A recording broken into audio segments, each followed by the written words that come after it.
The Alden children, Henry, Jessie, Violet, and Benny, were in the supermarket shopping for groceries.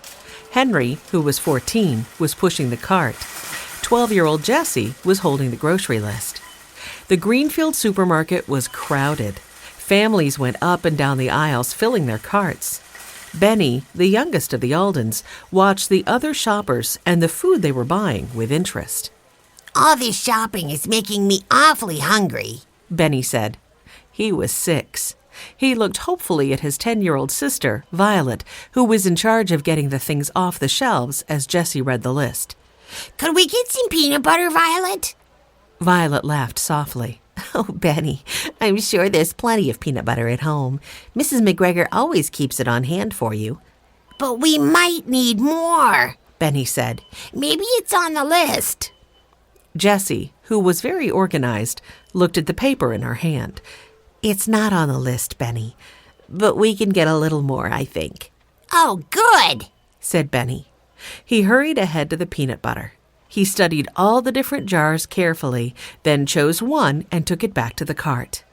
"It sure is crowded here today," said Henry. "Good thing we're almost done." "Don't forget the flour, Violet," Jessie said. She looked down at her list as Henry pushed the cart around to the end of the aisle. "Oops!" he exclaimed, turning quickly sideways. He had almost run into another shopping cart. "Wow!" cried Benny. "Look at all that food!" "I'm sorry," said Henry, to the sturdy, brown-haired girl who was pushing the very full cart. She was wearing jeans and a long-sleeved blue shirt. She looked as if she were Jessie's age. Her dark brown, chin-length hair was pulled back with a blue headband. The girl smiled, and her blue eyes crinkled. "That's all right," she said. She looked at Benny. "It is a lot of food, isn't it? We're new in town, and I'm doing some grocery shopping for my parents." "Do you have a big family?" asked Benny. "With lots of brothers and sisters? These are my sisters and my brother, and we have a dog named Watch." "Oh, we don't have a dog," said the girl, "but I like them." "Oh, Benny," said Jessie apologetically. "Hi, my name is Jessie Alden. This is Henry and Violet and Benny, of course." "Hi, I'm glad to meet you. My name is Beth Simon." "Welcome to Greenfield, Beth," said Violet. "Thank you very much," said Beth. "I like it here already. I hope we can stay a while, this time." "Oh, why wouldn't you stay here in Greenfield?" asked Benny. "My parents are consultants for new companies. We have to move a lot," she said. "It must be fun seeing lots of new places," said Jessie. Beth paused. "Well, it is, but it's not always easy to meet people." The Aldens and Beth had been walking slowly down the aisle as they talked. At the end of the aisle was a community bulletin board. Benny had stopped in front of it and was studying the signs. Help the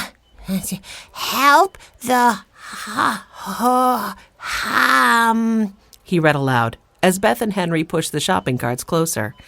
"Hospital," said Jessie. "The sign says that they're building a new wing on the Greenfield Hospital. They're trying to raise money for it." "How?" asked Benny. "They're asking people to donate money," explained Jessie. "Can anybody give money?" asked Benny. "Could we?" "If we had some to give them, we could," said Henry. He stopped the cart and looked at the other Aldens. "Maybe we could do that." "What do you mean?" Benny asked. "We could earn money to give to the hospital," Henry said. "Yes," said Jessie. "We could hold a car wash." "Or babysit," chimed in Violet. "Or have a bake sale," said Benny, his eyes twinkling at the thought. Henry grinned at his little brother. "Those all sound like good ideas." "Well," said Beth, "why not do them all?" "What do you mean?" asked Henry. "How could we do that?" Beth turned her cart up the next aisle, and Henry did the same with his. They walked slowly, pushing their carts as they talked and shopped.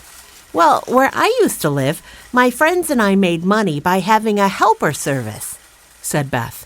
"People could call us for whatever they needed, babysitting, car washing, leaf raking, or dog walking. Or errands, or cleaning, or whatever," said Jessie excitedly. "What a great idea, Beth." Beth's cheeks turned pink. "Well, thank you," she said.